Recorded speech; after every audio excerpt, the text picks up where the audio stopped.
Population de l'extrême nord, bonsoir.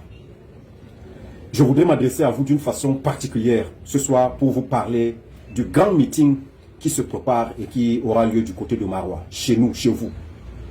Maroua pousse son dernier cri de détresse pour dire non, non et non à l'arrivée du président Paul Biya dans le cadre du lancement officiel de la campagne présidentielle. Après avoir perdu des milliers de filles, de ses filles, des milliers de ses fils par Boko Haram, Maroua reste inconsolable depuis des années que ça dure. En tant que père de la nation, Paul Biya, chef de l'État, n'a présenté aucun message, encore moins de condoléances, ni message de réconfort, ni de condoléances aux familles durement éprouvées, faisant boire ainsi la peine, restant ignorant de tout ce que les populations de Maroua traversent durant toutes ces années. Pas de réconfort, pas de lettres, rien de tout pour les familles qui ont été éprouvées. Bien tardivement, même cela n'a pas été fait.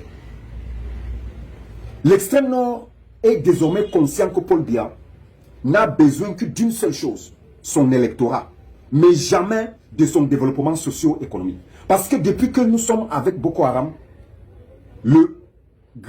l'extrême nord a subi. L'extrême nord a des problèmes dans tous les domaines économiques, les zones sinistrées. Les gens se déplacent, il n'y a rien à manger. Maroua pleure encore ses fils et ses filles. Maroua subit encore. Maroua n'est pas prêt pour une quelconque campagne électorale. Maroua est en train de penser encore, de subir encore, de penser ses blessures. Maroua est encore abandonné. Maroua n'a pas d'eau, Maroua n'a pas d'électricité. Maroua est menacé par l'insécurité. Maroua a faim. Maroua n'a pas de route. Maroua n'est pas prêt à recevoir le président de la République, son Excellence, M. Paul Biya. Il est de son devoir, en tant que père de la nation, au moins des lettres de condoléances, au moins des messages de réconfort, mais rien. Le président ne vient que lorsqu'il veut l'électorat, lorsqu'il a besoin de ses voix. Les voix de l'extrême nord, c'est terminé. Population de l'extrême nord, restez chez vous. Ne bougez pas de chez vous. Laissez-les avec leurs véhicules, avec leurs garde-corps, avec leurs militants. Laissez-les là-bas. Qu'on vous donne 5 000, 10 000, 15 000, 20 000, ce n'est pas suffisant pour vous permettre de vivre pendant 7 ans encore à venir. Restez chez vous. Le président et le RDPC ne nous aiment pas. Le président ne nous aime pas. Je vous dis, il ne nous aime pas.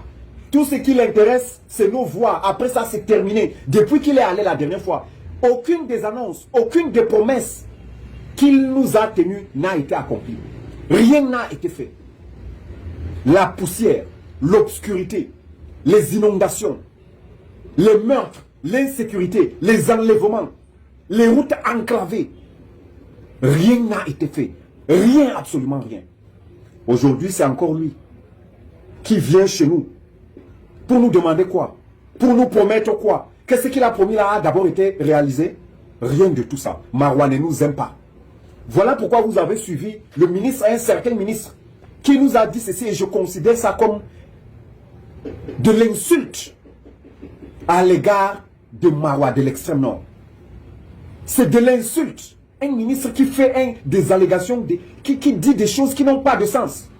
Qui va jusqu'à dire que si on vote pour tel, on parle de fils de Garoua, de Peul, pour nous créer de la division. Dans un état sérieux, les personnes comme ça devaient être interpellées. Mais non, on ne dit rien, on ne fait rien. On connaît seulement interpeller les gens qui disent la vérité. On connaît seulement interpeller le grand homme, M. Aboubakar Ousmane Mey. On connaît l'interpeller parce qu'on dit qu'il a dit ceci. Voilà des gens qui disent des choses, qui créent du tribalisme partout, qui sèment la manipulation. Paul Biya n'est pas la bienvenue. Restez chez vous. Jeunesse du Grand Nord, restez chez vous. Jeunesse de l'extrême nord de Maroua, restez chez vous. Même si on vous donne de l'argent, prenez, mais restez chez vous. Ne sortez pas, laissez-les faire leur meeting.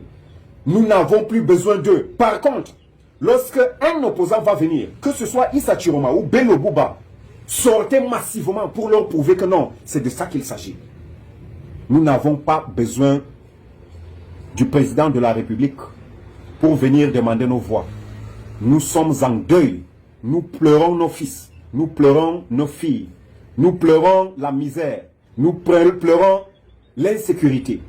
Laissez-nous penser nos blessures. Monsieur le RDPC et son président, messieurs les associés, vous n'êtes pas la bienvenue. Restez chez vous, population de Marois. Vive le changement. Montons-leur que nous sommes des moutons qui réfléchissons maintenant. Restez chez vous.